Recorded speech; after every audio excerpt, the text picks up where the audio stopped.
Scott Keogh is the president of Audi of America, and you've got three important reveals at the show. We're standing in front of this glittering blue Sportback. Tell me what it's about.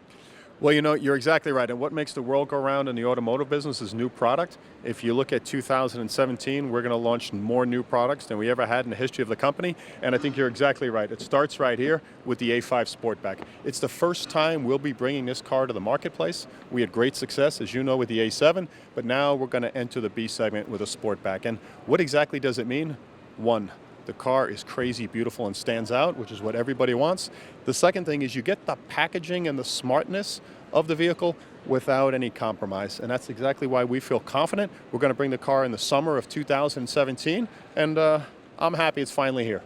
Point out some of the styling highlights for you on this Sportback. Yeah, you know, I think straightforward, John, what you're talking about here is your classic three-box sedan, of course, goes straight down here and then forms into a trunk. What Audi designers is they really give you that really rakish, sexy C-pillar, and that's what people love. This opens up as a Sportback, so it gives you the packaging when you put the seats down. The other thing you see is a really strong power line going across the car. This sets it up in sort of a classic British GT fashion. It's got an aggressive rear, car sits really low, is really astounding. What you'll know about the interior, of course, is you know all the Audi-isms. The fit, finish, the materials is absolutely there. You don't see this in a 7 Series S-Class type of car, and we're doing that in the B segment, which is great. You know the virtual cockpit, which has been a home run in the Q7 and the A4, and of course the MMI touch, new shift lever. Bringing this technology into it's absolutely right. The car is less weight than the former car, which improves the driving dynamics, and then all of the driver assist systems that you know handle some form of autonomous driving, the lane assist, the side assist. We're excited. Okay, and that's not the only body style, because I see over there you got a red coupe that's probably the brother or cousin car to this. Exactly right, and this is the 4-door version of that car. And that coupe, you know, this is the second generation. And if you look at when really Audi's takeoff point in America was, we launched the S5 Coupe. We had it with a nice V8, we had it with a manual transmission. We launched that in the fall-ish of 2007, and you can almost directly track when did the magic takeoff of Audi happen? When that coupe. People took a double look at the car. It was the first time we had Audi dealers saying, give us more, give us more, give us more. And that led to the revolution. And that's the car that really sparked it all, because we followed that with the R8 and the Q5. And now we're seeing the second generation of these cars. So for me, being here when the first generation came, to be here again, it's cool.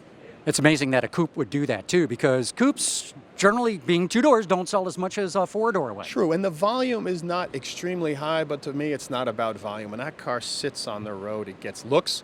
People want to stand out. That's why they buy the 2-door car, and we think this new generation car is going to do exactly that. And of course the market's all going to crossovers, and we got to talk about your Q5 here. You know it better than I do. And look, simple math, 25% of the entire luxury segment in America is in this segment, what we call the B SUV, where our Q5 competes. So clearly, when 25% of the market is there, we want to be there. This is our second generation car. The most successful car we've had in our history is the first generation Q5. We started selling 20,000 units. Fast forward to last year, we sold 52,000 Q5. So, you know, as you know, the entire brand didn't sell 50,000 units. Now we got there from the Q5. The new car, what you'd expect. We've done all the right things. Proper styling. We've made the car bigger in the second row, bigger for a little more storage in the back of the car.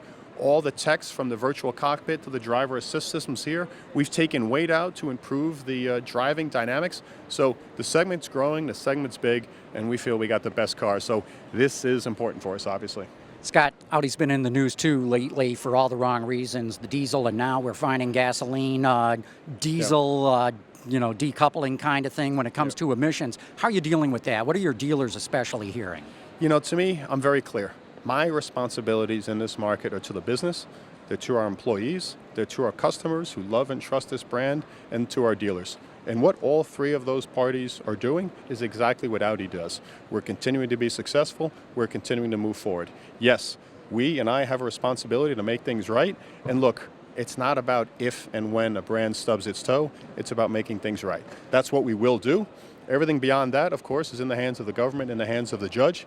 He's asked us not to speak, and let's see what comes out. But to me, our business maintains strong, and that's what employees want, that's what customers want, that's what dealers want, That's what me and my team are dedicated to delivering.